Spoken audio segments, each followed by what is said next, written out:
अब राजीव जी, अब आपका टेक, आपने दिल्ली का हाल भी देख लिया और मुजफ्फरपुर में तो हाल और भी बुरा रहा। वहां तो स्टाफ मरीजों को छोड़कर भाग गया अस्पताल से। ये हो क्या रहा है?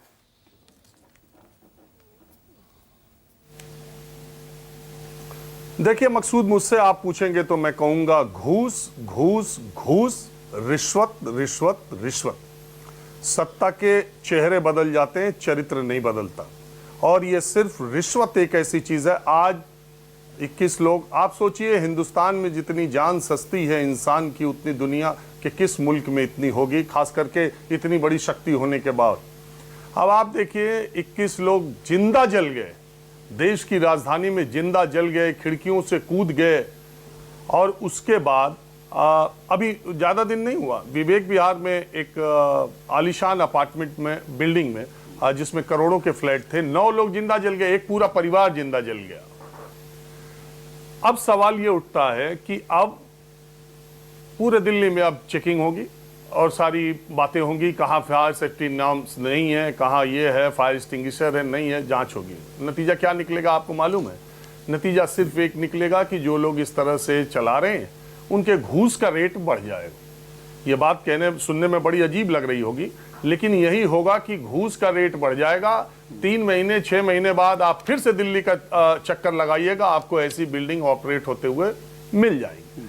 अगर मैं ये बातें इसलिए कह रहा हूं कि अभी कुछ दिनों पहले इंदिरापुरम की एक पॉश अपार्टमेंट में, सोसाइटी में आग लगी। फायर ब्रिगेड वहां पर पहुंचा, उसके पास सीढ़ी ही नहीं थी वहां तक आने में। वहां के लोकल रेजिडेंट्स ने मिलकर के वो आग बुझाई, उसके बाद उनके सीढ़ी का इंतजाम हुआ, सब कुछ हुआ। हम लोग दिल्ली एनसीआर में रहते हैं, गुड़गांव, फरीदाबाद, नोएडा, गाजियाबाद में 24, 29, 28 मंजिला बिल्डिंग्स बन के तैयार हैं, अपार्टमेंट बन के तैयार हैं। हम आप सब उसमें रहते हैं। कौन से फायर नॉर्म्स को वो कंप्लीट कर रहे हैं? कब फायर ब्रिगेड ने देखा कि अगर 23वीं मंजिल पे आग लगेगी तो उनके पास वो आग बुझाने के उपकरण क्या हैं, क्या नहीं है? ये नोएडा और गाजियाबाद के फायर ऑफिसेज में जाकर के आप पता कर लिए। बिल्डिंगें खड़ी हैं और हर जगह आप जाएंगे तो परमिशन भी मिल जाएगी। देश के किसी भी डेवलपमेंट अथॉरिटी में आप चले जाइए, चाहे नोएडा डेवलपमेंट अथॉरिटी हो, गाजियाबाद डेवलपमेंट अथॉरिटी हो, इलाहाबाद डेवलपमेंट अथॉरिटी हो, एलडीए हो, बनारस डेवलपमेंट अथॉरिटी हो, या देश के दूसरे राज्यों की डेवलपमेंट अथॉरिटी हो, जीडीए हो, गोरखपुर डेवलपमेंट अथॉरिटी हो, सही तरीके से आप मकान का नक्शा पास करवाना चाहें और जितने नॉर्म से उसको पूरा करना चाहें तो 3 पीढ़ी में आपका मकान बन के तैयार नहीं होगा। और अगर आप सुविधा शुल्क, जिसको घूस रिश्वत देते हैं, जितना समय आप नहीं चाहते हैं उससे कम समय में आपको परमिशन मिल जाएगी। सारे दिल्ली, नोएडा और गाजियाबाद के अपार्टमेंट्स में उस इंदिरापुरम की घटना के बाद किन किन अपार्टमेंट्स में मेरा कार्यक्रम, जो लोग भी आपका कार्यक्रम देख रहे हैं, नोएडा और गाजियाबाद के सीने पर हाथ रख के कहें कि किसके किसके अपार्टमेंट में फायर विभाग आया था और उसने सेफ्टी नॉर्म्स और सारी चीज़ें चेक की कि अगर इस अपार्टमेंट के फ्लैट में आग लग जाएगी तो कैसे निकलने का तरीका है, या फायर ब्रिगेड क्या कर पाएगी। ये सब देखिए कहने वाली बात है। जब हम चेतते तब है जब आग लग जाती है, घर खत्म हो जाते हैं। आप सोचिए जिंदा आदमी अगर जल के मर जाए देश की राजधानी में तो क्या स्थिति है। आपको मालूम है ब्रेड बटर पॉलिसी जो दिल्ली सरकार की है, जिसका जिक्र ऋषिकेश कर रहे थे, उसके जरिए से 2023 तक, उसके बाद का मुझे आंकड़ा अभी तक मिला नहीं, पता नहीं दिल्ली सरकार के पास है कि नहीं, 2023 तक 432 रेजिडेंशियल प्रॉपर्टीज में 2000 कमरे रजिस्टर्ड हैं।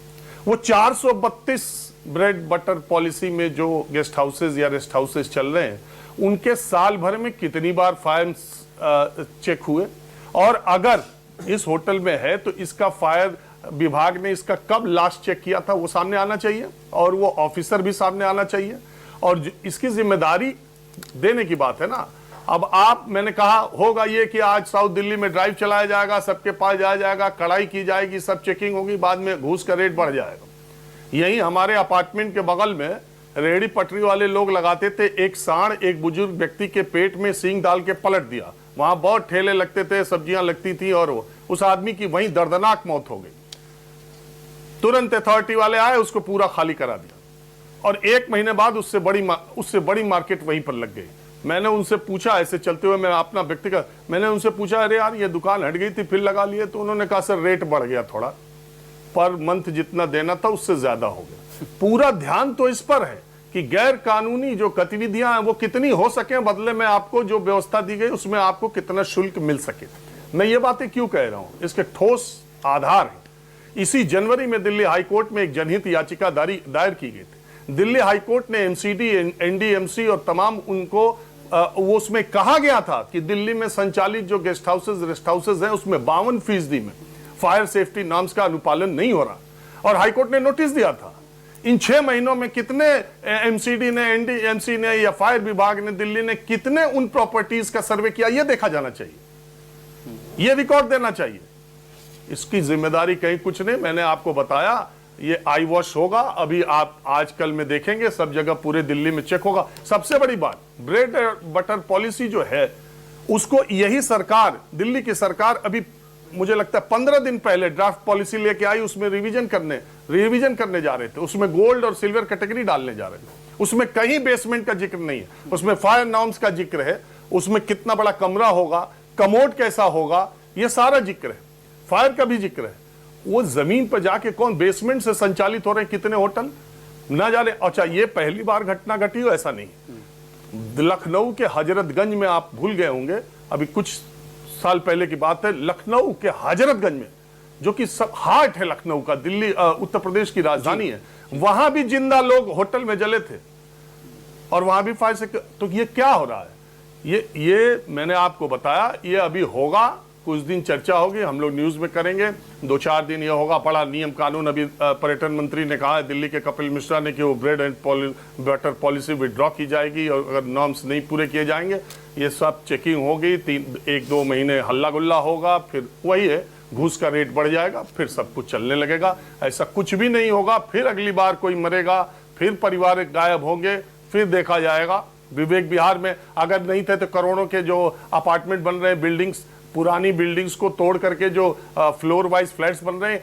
कितनी जगह फायर सेफ्टी नॉर्म्स है। कई बार हम लोग ऐसे होटलों में जाते हैं तो लगता है कि अगर आग लग गई तो किधर जाएंगे, पतले कमरे हैं और आपके कोई वेंटिलेशन की जगह नहीं है, कोई हॉल नहीं है।